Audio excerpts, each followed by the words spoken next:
Hi, I'm VJ Precourt, and I'm a folk art woodcarver. And how I got there is all because of storytelling. I love to tell stories, and then I take the main character in the story, carve it, and it becomes the center.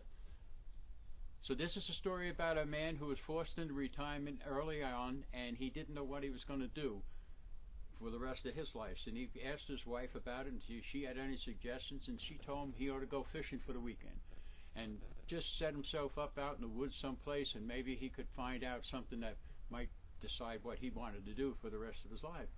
So he did, and he got there, and he set his tent up and so forth, and he went up the following morning. He took his pole, his creel, and he jumped down the bank of the river, and he set up everything, and he started to fish, and it was just barely turning light, and he heard a voice, and the voice said, "Boy, am I glad you're here. Maybe you can help us." And I think, what is this? I thought I was alone. And he turns out, he looked, and there is a fish sitting on a rock in the middle of the river. No, he said, this can't be true. A fish can't talk or whatever. Well, now the light was shining on it, and the fish has arms and legs. He has boots. He has a shirt on. And he said to the fish, what? I don't understand.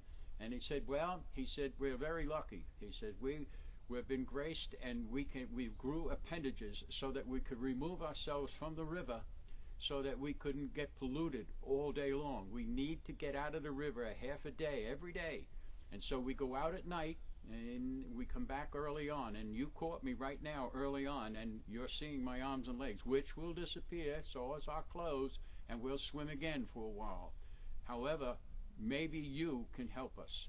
Maybe you could take our plight and put it across to people and see if you can clean up the rivers. And he thought about it, and he said, well, I have nothing else to do with the rest of my life. How could I prove this? How could I? And the fish said, well, you come here and touch me on the head, and I'll turn to wood, and then you can take me home with you. No, he thought about that, and good idea. And so he went over, and he touched 4 of them, and he wound up with 4 wooden fish. This is the fish that he used to do what he did for the rest of his life as a retired gentleman. He went home and he told his wife this fantastic story. It was hard for her to believe that he was actually going to do this, and that these fish were real and they were wood. And so this is what he did, and he went across the country, and he went to college campuses, and he went to corporations, and he went all over, any place he could gather a crowd, and he talked about the plights of the river. He's still doing it to this day.